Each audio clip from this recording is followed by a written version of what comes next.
Hey guys, Yankee here, and today I'm going to be giving my thoughts on One Piece Volume 6. This is sort of the first full volume on the Baratier arc. Um, and a lot of stuff actually happened in this volume. This was a pretty busy volume. Um, so we ended off with Luffy messed up and wrecked the Baratier, and now he's forced to work there. And it ended with Sanji giving Gin uh, some food, and so this volume picks up like basically right there with Luffy basically saying he wants Sanji to join the crew. And so this volume we see sort of Luffy being terrible at helping around the restaurant, um, and then we've basically got Zoro, Nami, Usopp, and what are they? Johnny and oh boy, I always forget his name. Yasaku, something like that, something Saku. Um, anyway, they're just hanging around while Luffy's doing his thing, and so like Gin left after he got his food, and brings the captain of the pirate crew he's on, Don Krieg, back, and then basically everything just sort of gets crazy.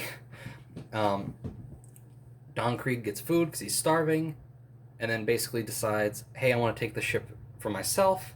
Uh, Mihawk, the world's greatest swordsman, shows up, um, who basically wiped out Don Krieg's crew of like 5,000. 5,000 men, 50 ships, and all that came back was like a hundred or two, um, and the main ship, and it was in tatters. Um, and so basically, we have the world's greatest swordsman show up, so Zoro has to fight him. Obviously, that's his goal. That's his dream, right? He's going to become the world's greatest swordsman. So we get a Zoro and Mihawk fight, but sort of before that, we get some stuff with Nami. Last volume, we see her briefly looking at some bounty posters from that what are they? Johnny and Yasaku. Boy, I should have looked up that guy's name before I started this.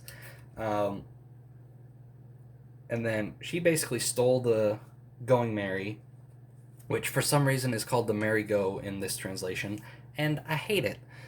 Just like how Zoro is Zolo, sometimes they make some questionable translations in the English version here.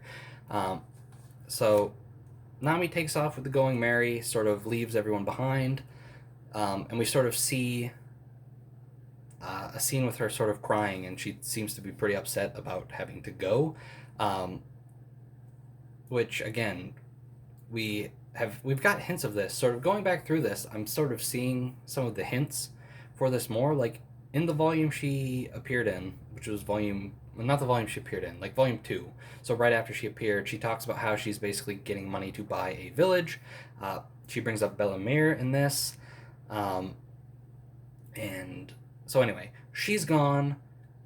What was it? Zoro, Usopp, Johnny, and Yasaku, Johnny, and the other one. We're gonna head off after her. Then Mihawk showed up, and Zoro challenged him. We get a great fight there where Mihawk's just using like this little tiny, like knife to fight him, um, and Zoro loses. He gets his ass handed to him, um, and we get sort of, uh, and he gets messed up. And sort of one a thing that I really like about sort of One Piece, and I wish they did it a bit more and to other characters, is when like characters lose and they lose like important battles and stuff like that. Um, they get scars and they stay there. Like Zoro gets cut by Mihawk in this, and that scar's there the whole series. I love that. I wish more characters got that. Like we got Zoro's scar so far, and we've got the scar under Luffy's eye from when he stabbed himself with a knife when he was a kid, like an idiot. Um, anyway, the scars, I love it. I wish more characters got them. Like I don't think anyone else has them, um, which is unfortunate because it's neat and it's sort of like a reminder of some of the important battles that take place in the series. Like Luffy's eye scar obviously isn't, um, but like the scar, Zoro scar, like you always remember this fight because you see that scar all the time. Um, anyway, I like that. Um, what else do I got a note here.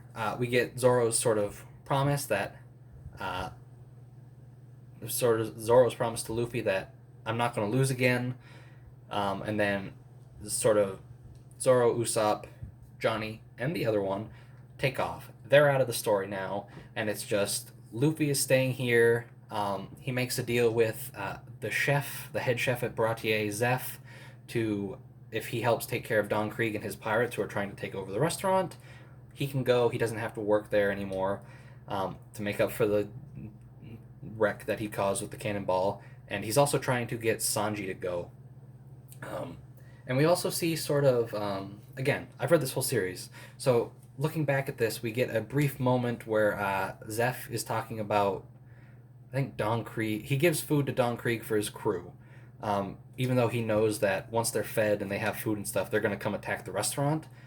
And Zeph just sort of says to the other chefs that are there, like, do you know what it's like to actually be hungry? And he just gives them the food and lets them go. We get a good look at Sanji sort of smoking his cigarette or whatever. Um, so that's good. I like that. That's good sort of foreshadowing to what's coming later. Um, there was another moment too. Oh, it's sort of Zeph sort of pestering Sanji to go. Um, and there was actually a moment after I think it was after Mihawk cut down Zoro. Luffy sort of charges over, and then Mihawk's just like, I left him alive. I'm getting out of here. And we sort of see Zeph smile. So we sort of see that, like, Zeph's already made up his mind on this. Like, yes, okay, if Sanji's going to go, which he thinks he should, uh, these people will be good. So I like that. Um, anyway, yeah, there's not much actual, like, a lot of, like, the first, like, half of this book is just Luffy working at the restaurant, which is surprising, thinking about it. The second, like, half is Zoro versus Mihawk, and then we get, like, a couple seconds of fighting the pirates, like, but that Zoro and Mihawk fight, like, it makes up for it. Like, it doesn't, not a lot has actually happened, right?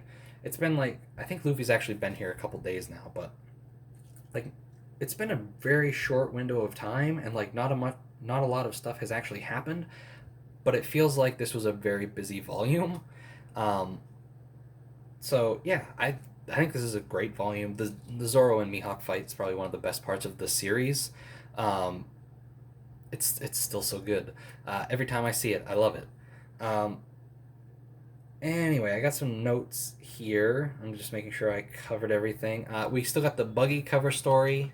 It started with him on uh, Gaimon's island.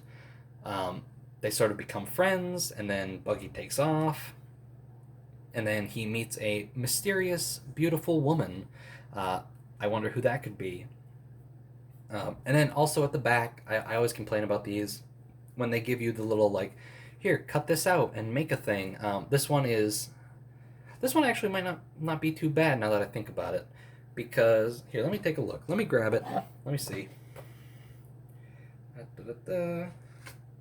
Okay, this one's actually good. I don't got a problem with this. This is you sort of cut out these pieces here and you can like put them on Buggy's face. The part that needs to be cut is on an ad page, or not even an ad page, like a preview for the next volume. So it's fine to cut those up, and you don't even have to cut that out. So this one is actually good. It doesn't, to use it, you don't have to cut up an important page in the manga. It's fine. It's the best one they've done so far. And then throughout the rest of the book, we got some Q&A with Oda. Not really a whole lot was said in it. The only thing that was sort of, again, because I've read these before, but I never paid attention to the Q&As or anything like that. Django from the last arc, his little goatee is apparently not a goatee. I'm just finding out for the first time. It is a mushroom.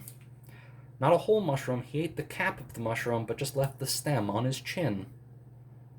I don't know.